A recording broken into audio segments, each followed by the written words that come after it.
From the nullification of the previous Kamuli municipality election to the heavy police deployment in the area, Wednesday's by-election bore the hallmarks of a controversial poll.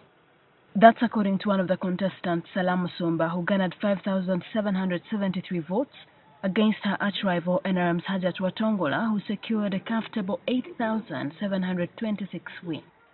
Musumba's bone of contention is the manner in which police maintained law and order during the elections. She accuses the force of using its power to intimidate, beat and arrest, plus allegedly assisting in the bribery of voters for Watongola. You see, raw, brutal force is just a sign of primitivity. The use of institutions to undermine processes with a glee. You should have seen Asman Mugenyi with a glee. I then ask if this unfairness will see her return to court. It's not worth challenging anything. For what? Because when you set up to challenge it for improvement, this is an incorrigible state. A group of her supporters have still come to the district office of the Forum for Democratic Change. It is this group of people Musumba says she must give hope to in the coming days. I have made a choice to pick up those ones who want to go and to leave the Pirao to Pirao. I am making no apologies for that. I will pick up these young men. They have a future. They deserve a better future. These women, they do. And they are looking to me, and I will provide that leadership. Musumba, who is also the FDC Vice President Eastern, says she will not concede defeat. No, I wasn't defeated. Me, Salam, I wasn't defeated. Did you see anybody? Did you see a party? Did you see a party here in Kamuli? Do you see a party? You don't. This is a district in mourning. Across the town is Rehema Watongola, a former storekeeper and district councillor for 15 years. She has previously contested against Speaker Rebecca Kadaga in the 2011 elections and lost. She contested again in the 2016 election, won but lost her seat after the Court of Appeal declared her seat vacant on grounds that she did not possess the required academic papers.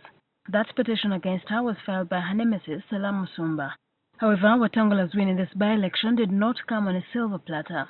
Questions about Watongola's academic qualifications remained central during the campaigns. At the time of the nullification, she had sat and obtained the required A-level certificate. Thank God that court threw me out when I had already done my exams and passed very well. Not very well, but well. To me, I call myself, I give it a credit because to my age, according to my age, and the business schedule I had, I managed to get at least 4 points. And those 4 points are very okay on my side. And the law is, the policy, the law is clear that so long as you have an A level, you do qualify to go to parliament. Watongola says promoting agriculture, health and education will be key during her tenure. Our children actually need help. They need help, the girl child, because sometimes in most cases they go to school. Sometimes they miss classes because of just being into the administration period. She attributes her win to her amiable and approachable character plus a track record of service delivery. Master's degrees are so okay. So long as you deliver services very well to the people. Because if you have papers, academic documents, those will not help the people, the community. They will help the voters when you're also assisting them. You're going back to the community. You're respecting them. On the other hand, critics point to Musumba's character as a factor that cost her the election. Many say she's aloof and arrogant and failed to sell herself to the ordinary people. Oh, arrogant I am, very. And I have no apologies. I am so full of myself, guys. I love myself any day, any time. Because you see, I have nothing. I have nothing to apologize for. This is me, Salam. That's me. Like me or hate me.